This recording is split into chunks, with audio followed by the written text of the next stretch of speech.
एक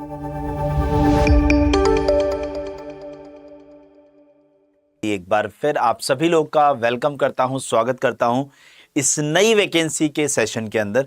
आप सभी लोगों के लिए एक नई वैकेंसी जो है वो देखने के लिए मिल रही है रेलवे की तरफ से, यानी आरआरबी की तरफ से, जिसका कल देर रात शॉर्ट नोटिस आ गया था। शॉर्ट नोटिस में ये बताया गया था कि आज की तारीख में, यानी 28 तारीख को, 28 जून को हम लोग अपना डिटेल नोटिफिकेशन जारी करेंगे और वहां पर हम लोग सारी चीज़ों को डिस्कस करने वाले थे।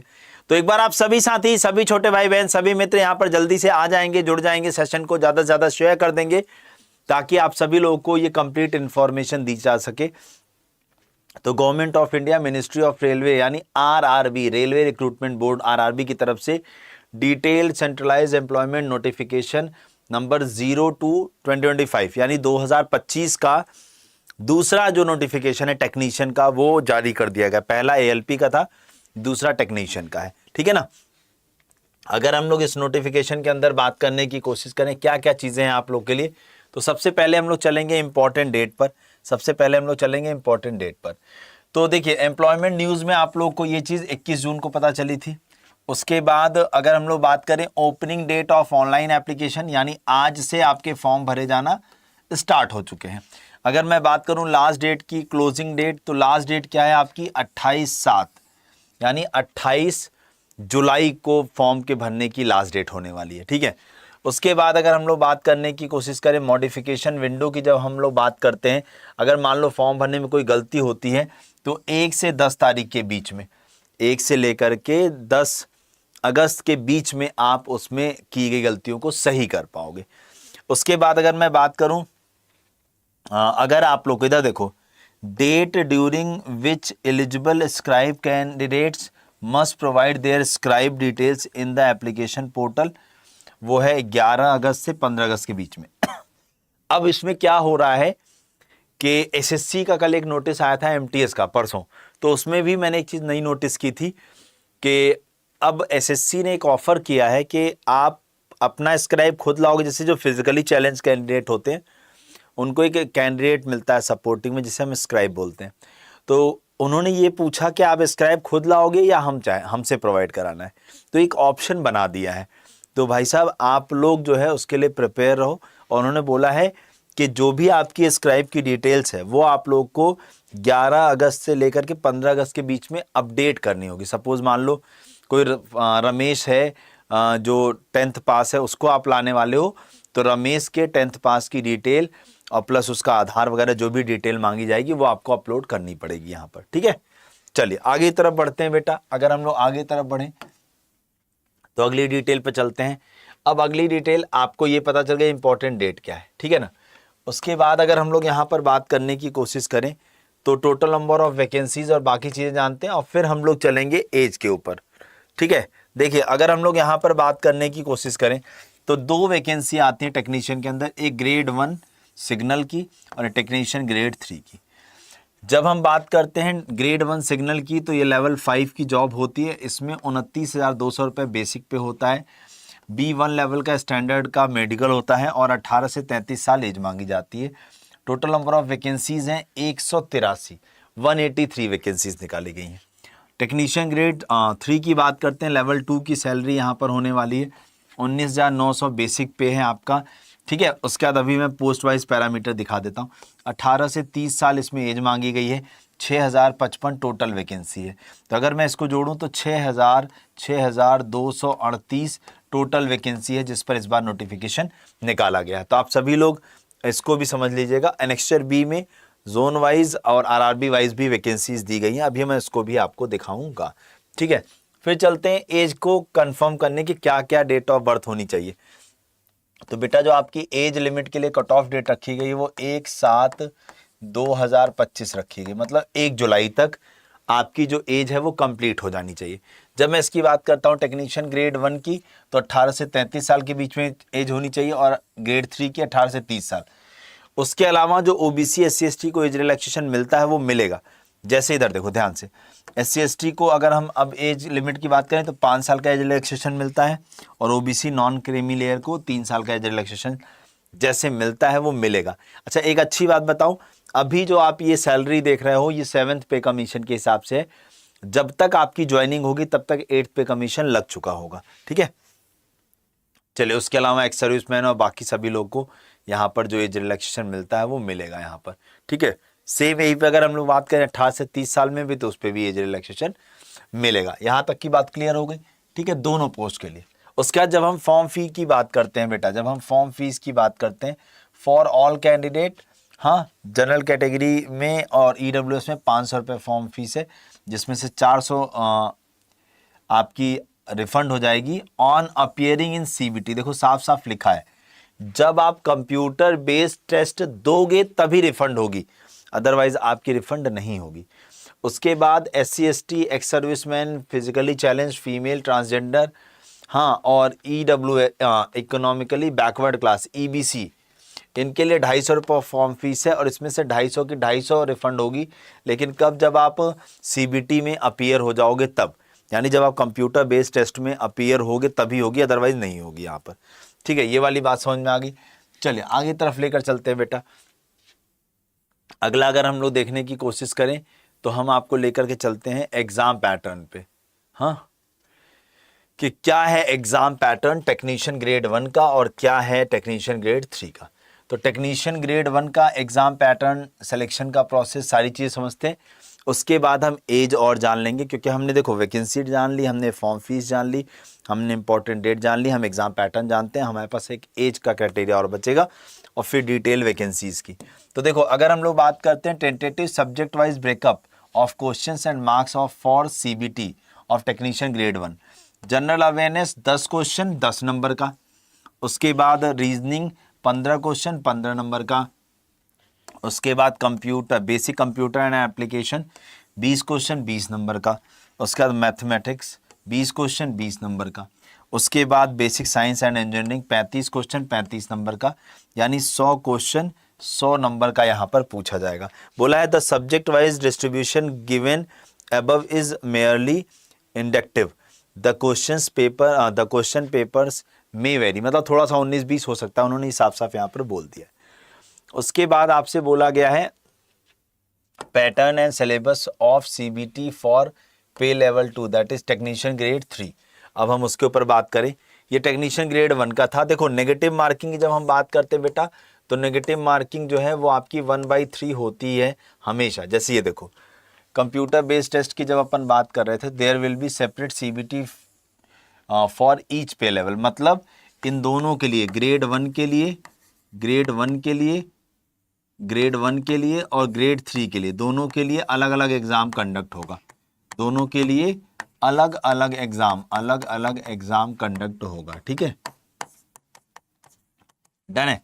तो जब हम इसकी बात करते हैं level pattern and syllabus of CBT 2 level 5, मतलब CBT for level 5 post, that is technician grade 1। यहाँ पर 90 मिनट का पेपर होगा, 100 क्वेश्चन आएगा, 1/3 नेगेटिव मार्किंग होने वाली है, ठीक है। Normalization of marks will be done for CBT held in multi, अगर अलग कई शिफ्ट में होगा तो आपका नॉर्मलाइजेशन भी होगा। तो syllabus of technician grade 1 general awareness का सिलेबस है, रीजनिंग का सिलेबस है, बेसिक कंप्यूटर का है, मैथ्स का है, ठीक है ना। उसके बाद अगर मैं बात करने की कोशिश करूं बेसिक साइंस एंड इंजीनियरिंग का है। तो ये आपका मैंने सिलेबस बता दिया है, ठीक है ना। उसके बाद हम चलते हैं ग्रेड 3 के एग्जाम पैटर्न सिलेबस पे। तो मैंने आपको बता दिया, यहाँ पर भी आपका 90 मिनट का पेपर होगा, 100 क्वेश्चन का होगा, 1/3 नेगेटिव मार्किंग होगी। तो अब यहाँ पर आ जाओ, उसके सिलेबस को देख लेते हैं। मैथमेटिक्स, रीजनिंग और जनरल साइंस, और उसका जनरल अवेयरनेस GS।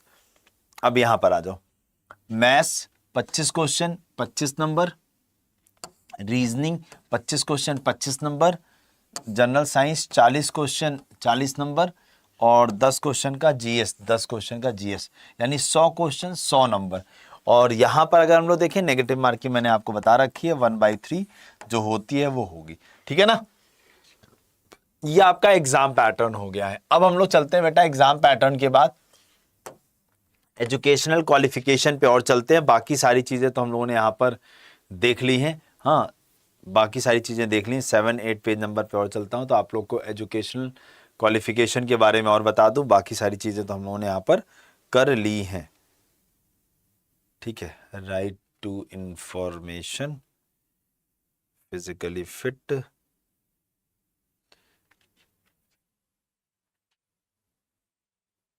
बस एजुकेशनल क्वालिफिकेशन और बता दूं, और उसके बाद फिर हम वैकेंसीज पर लेकर चलते हैं अलग अलग आप लोग को, ठीक है ना।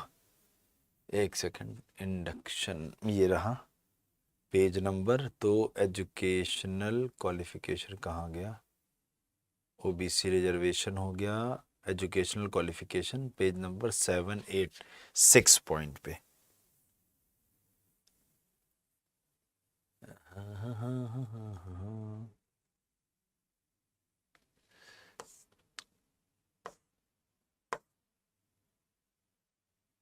सिक्सटीन पेज नंबर 7 तो आ गए, अच्छा इधर आ गए, पेज नंबर 6 पेज नंबर 7,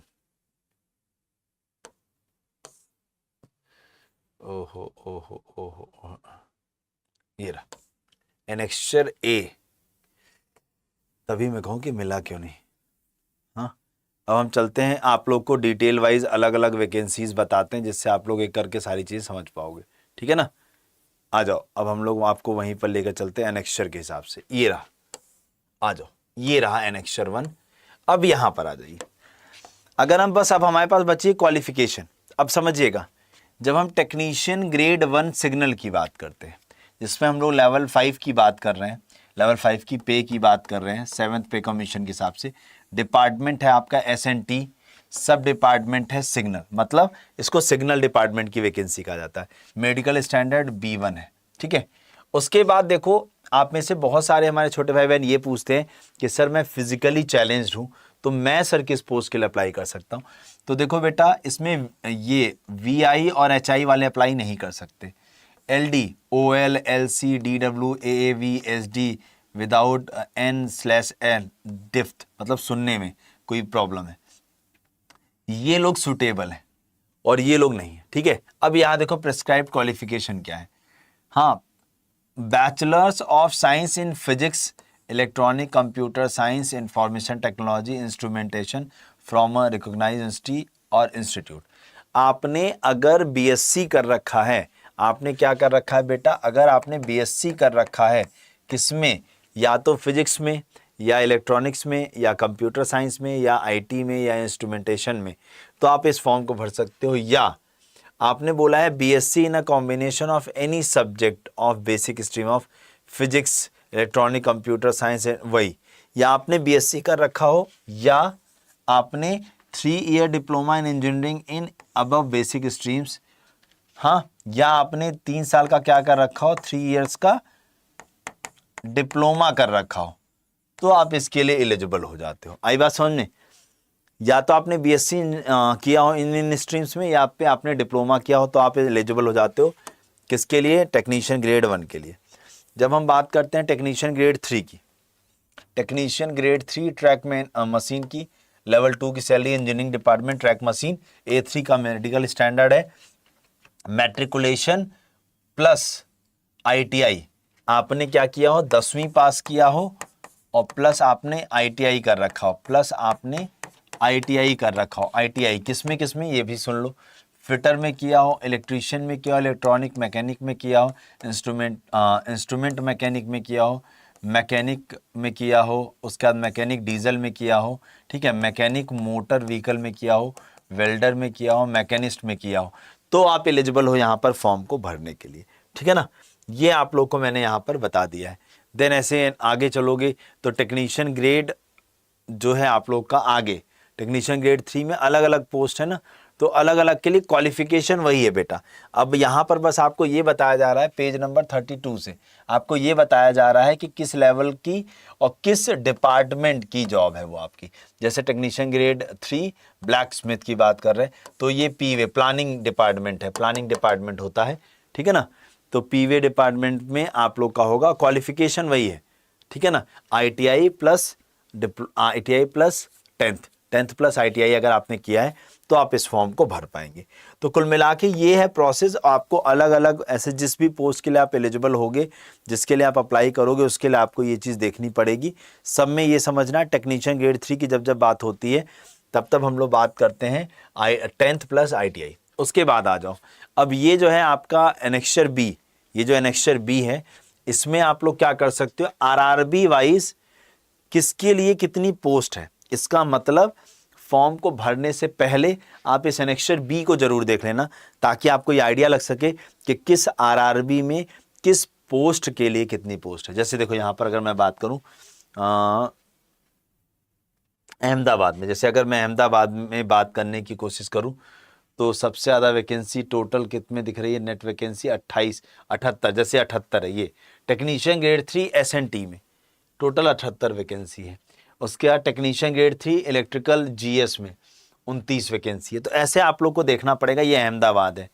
फिर अजमेर, अजमेर की जब हम बात करते हैं सबसे ज़्यादा वैकेंसी 57 है टेक्नीशियन ग्रेड 3 फिटर में, PUNWS। अब फिटर में है तो आपने अगर ITI फिटर में किया होगा 10th के साथ तो आप एलिजिबल हैं यहाँ पर, ठीक है ना।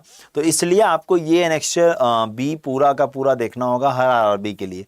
जिस आरआरबी के लिए आप अप्लाई करना चाहते हो उस आरआरबी के लिए आपको इसको देखना पड़ेगा, तब जाकर के आपको पूरा का पूरा आइडिया लगेगा कि हमें कहाँ से किस आरआरबी से फॉर्म अप्लाई करना है और अपनी तैयारी करनी है। समझ गए। तो कुल मिला के ये मैंने आप लोग को सारी वैकेंसी की डिटेल दे दी। क्या एग्ज़ाम पैटर्न है, क्या सिलेबस है, क्या एज मांगी गई है, क्या क्वालिफिकेशन है उसके बाद कितनी वैकेंसी आई हैं मैंने ये बता दिया, टोटल आपको इंपॉर्टेंट डेट्स क्या है मैंने ये बता दिया, कंप्लीट इन्फॉर्मेशन कितनी सैलरी मिलने वाली है ये भी मैंने आपको बता दिया। अब अगर आप लोग चाहते हो बेटा अच्छे से प्रिपरेशन करना, आप चाहते हो ना टेक्नीशियन का एग्जाम निकले, तो आप अड्डा 24/7 की वेबसाइट पे चले जाना। अच्छा, एक और चीज़, अगर आपको अभी भी कोई डाउट रह जाए तो आपके कमेंट बॉक्स में गूगल फॉर्म लगाया गया है, आप वहाँ पर अपने डाउट्स को कमेंट कर सकते हैं और हम उसको रिस्पॉन्स करेंगे। इस वीडियो के डिस्क्रिप्शन में भी वही गूगल फॉर्म का लिंक लगा हुआ है, आप लोग उसको फिल करिएगा जहाँ आपको जिस स्टेप पर कोई डाउट होगा वहाँ पर, ठीक है। तो अगर आप एक बैच के साथ तैयारी करना चाहते हो जिससे आपको पूरा सिलेबस करा दिया जाए और उसके बाद आप प्रैक्टिस कर सको, तो बेटा यहाँ ऑल कोर्सेज जाना और यहाँ रेलवे चले जाना। अगर मैं आप लोग को बताने की कोशिश करूँ बेटा, हम टेक्नीशियन ग्रेड 3 जिसकी सबसे ज़्यादा वैकेंसी उसकी तैयारी करा रहे हैं, और इस वक्त मैं आपको बताऊं बेटा तो यह बैच मंडे से स्टार्ट होने वाला है और इसमें हम आपको कंप्लीट सिलेबस कराने वाले हैं। तो देखो इसकी live classes, test series, e book, इसके अंदर सब कुछ मिलने वाला है। मंडे से इसमें लाइव क्लासेस स्टार्ट होंगी। यहाँ मोर ऑफर्स पे जा करके आपको इतना पे नहीं करना है, आप यहाँ पर एक ऑफर कोड लगाइएगा Y461। क्या लगाएंगे? Y461 और इसे लगा के अप्लाई, Y461 लगा के अप्लाई करेंगे। जैसे आप अप्लाई करोगे देख लो 839 रुपये में, 839 रुपये में अगले 2 साल तक, अगले 2 साल तक के लिए यह बैच आप लोग को मिल जाएगा, ठीक है ना। तो डिस्काउंट कोड क्या याद रखेंगे बेटा? Y461, कूपन कोड है आपका Y461 और प्लस ऐप के कॉइन्स लगा दो, प्लस ऐप के कॉइन्स लगा दो तो आप लोग को इतना भी नहीं पे करना होगा। आई थिंक 799 या 710 रुपये में, सॉरी 810 रुपये में आपको यह बैच मिल जाएगा। समझ गए? तो उम्मीद करता हूँ आप लोग को सारी चीज़ें समझ में आ गई। मैंने डिटेल में सब कुछ बताया, इसीलिए हड़बड़ी में नहीं बताया कि ये छोड़ दो, ऐसे सब कुछ कंप्लीट इन्फॉर्मेशन दे दिए। लगता नहीं है कोई डाउट होगा, अगर डाउट होगा तो वीडियो के नीचे कमेंट करिएगा। और यहाँ पर आप लोग जुड़ करके टेक्नीशियन ग्रेड 3 की प्रिपरेशन जो है आज से ही शुरू कर दे, ठीक है। Thank you so much, bye bye, take care.